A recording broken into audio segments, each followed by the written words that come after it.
namni tanaan dura eeruu siniif kenne suni nama san harkatti lubbuun isaa darbee jira jettee erga ishiin boqatte nama seeraa san dabalataan informationii kana geessaniirta. Geessina dhimma lubbuu isiitu akkamitti lubbuu isii bahee hordofaa nama le'aane. Maarra yeroo sanis waa'ee dhuma lubbuutii miti lubbuu ishiitiif sodaadheeraadhaa miti kanatti eeruu kennite. Ammas immoo yeroo sanii dhiisi maal haa'uun yeroo sanii inni waan akkas jedhee qamas irratti michuu barbaadeef isaan sila lolanii aarsanii fi siimii keessaa basanii mana keenya bahi jedhaniiniif malee waa biraatti miti naagalee yaannisaa adilleen asir wal qabachuu danda'a ka amma gaafa sana erga booda rakkoon akkanarra hin geenyeef sigalee an dursee beeka waan namni natti dhufu booda rakkoon akkanarratti hin geenyeef beektaa wanti inni san dubbadheef. Namni kun birrii harkaa qabaa booda irratti rakkoo yookiin sababa koo qabna wajjin jirtu waan ta'eef akka sababa koo hin taaneef. Sa'aatii mucattiin itti boqottu kanatti sitti bilbilee sagalee sana bira jira. Naasir akkam jirta mucattiin sun boqotte jedhanii dhageessee siin jedhee raawwatee ati dhimma kana yeroo hordoftutti bilbila madaamii si kennuu dide moo si kennee jira? Laachuun hanqeen sababa kan kejjaani guyyaa lama birrii meeqa baase amantaatti qotaariidha birrii gara kumaa baase waajjira poolisii sadii deemaa ture iyyafataa ture ishaa yeroo kana naan jaare jawaazaatti jirti guyyaa yoo lubbuudhaan jirti jedhaan illee abdii horachaa ture inni isaan jawaazaatti jirti naan jetti guyyaa lama guyyaa naan kennini lakkoofsa madaamitiif itti waajjiruma poolisii sanuu natti himne. Niitiin abdii garuu anatu dhimma kana hordofaa jira embaasii waliin siin jettee turte na fakkaate. Arabni jawaazaatti geessee gatti duuti embaasii ammoo prosees godhaa naan jedhe sheegala. Mucayyoo duuti kan qotaataraa ture arabaa naan jedhe arabni jawaazaatti fidee oduu akkas jira naan jedha guyyaa jimaata guyyaa roobii duuti kamisa kanniin oduu akkana jira naan jedha ture. Anis dhageeffataatuma dubbiin kun soba intarneetii siillee hojjetaadha jedha akkam jawaazaatti deema nan beeka jawaazaatti nama lubbuun jiru deema reeffi tokko poolisii harka gala hidhee akkasitti dhugaafachuu hin dandeenye guyyaa 10 gaaf jimaataa san dhugeeffadhe waajjira poolisii mataa okaa isii mul'ise boqachoo ishee ga mirkaneeffadheen booda gaaf guyyaa 11 qidaame bakka waajjira isii dhimma ishii harka qabu san bira deeme. Okay, thank you. Boqonnaa fudhadhu itti deebi'ee gaafa biraas gaafadha. Yaada yoo qabaattan holqa.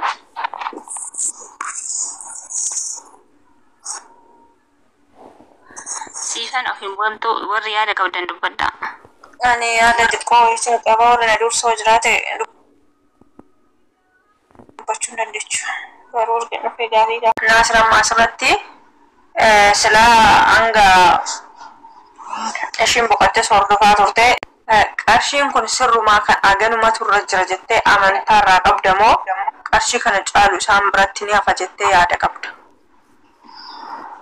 Tokko lammata immoo laayisensii barattee konkolaataa bitattee akkaawuntii namatti ergattee wanti jedhamus jira isarraa waa agam quba qabda? Awulee tachitti siifan sirreessa makiina sawartee namatti ergite feesbuuka ishii waliin sawartee akkaawuntii madaamii irratti ergee jira namni sun sirreeffadhu iddoo kanatti makiinaa bitattee kan jedhu tokko hin agarreen. Okay.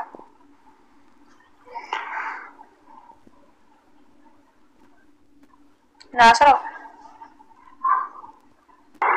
Maal jette?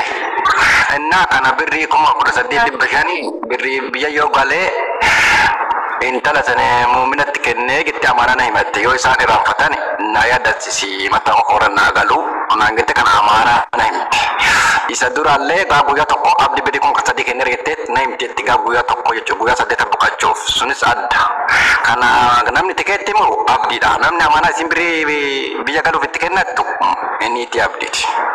Sigale birri ammoo gara isin faffacaafte information dabalata mucaa tokkollee haasofsiftee makiina itti ergaa turte lakkoofsa ID madaamillee itti ergaa ture mucaan jechuudha makiina sawartee footoo feesbuukii irratti sawartee itti ergaa turte moodelli kun gatiin isaa gana jettee makiina sawaraa turte mucaan sunis qoratamuu qaba birri yoo itti kenteetu ID san maaliif walitti ergan jedhanii gaafachuu qaban. Dhimmi jara lamaan kan qabeenya isii yoo jiraatu jara lamaan kana jidduu jira malee gara biraan jiru qabeenya.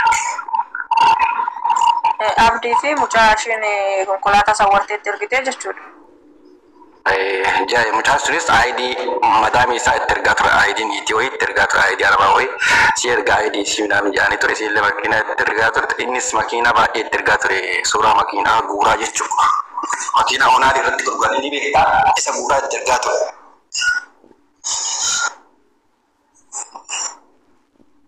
Hayyoo warri yaada qabdan. Tole Naasir obboleessa godhiifama wajjin odoo ati sagalee san ittiin ergin dura niitiin abdii maal siin jechaa turte? Sagalee qarshii 13,000 san osoo ittiin ergin dura akkamiin siin haasaa turte? Ergas yoo maal siin jette? Aashaa tana mee galchaa jechaa jirti. Arsitti. Qoy daqiiqaa tokko laal osoo birrii 13,000 kana ittiin kennin hin dura mucattiin birrii meeqa jettee isa gaafachaa turte birrii baay'ee akka itti kennitetti jechuudha. Birrii namaa fakkeessitee akka biyyatti erguuf barbaaddee turte sagaluma kana naa dhaggeeffadha. Addi birrii meeqa siin jira namatu ergisuu barbaadana fakkaate. Birrii meeqa siin jira birrii baay'ee jechuudha biyaa 9,000 8,000 meeqa meenatti akkas. Jirta fayyaa keetii anchi ma badda kanatti taffaa shakku masalanno deemnu sira siitee hojiin birriin bareedaadha siin jedha gameeqaa qaba bichi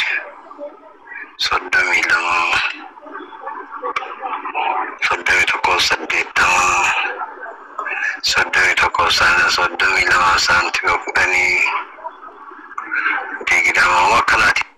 Dhageessanii birriin baay'eedha 9,908 jettee sagalee qabdee fi turte osoo birrii 13,000 kana ittiin kanneen hin dura jechuudha. Waan ajaa'ibaati. Dubbadhamii warri yaada qabdan. Arsitti kan kana abbaan tokko iyyama keessaniin gadi bu'aa fi kulis. Ani jalaa bu'aa gashaan laadhii si'atti taayyaanatu bu'a naanna buusii lubbu. Sari nama mucayyatti si qabee kutoo dandeessa. Arsitti gassi argadhu yoo jiraatte. Qoy gadi bu'aa siifuun. Siifu qoy yeroo tokko waan si gaafadhu qabu.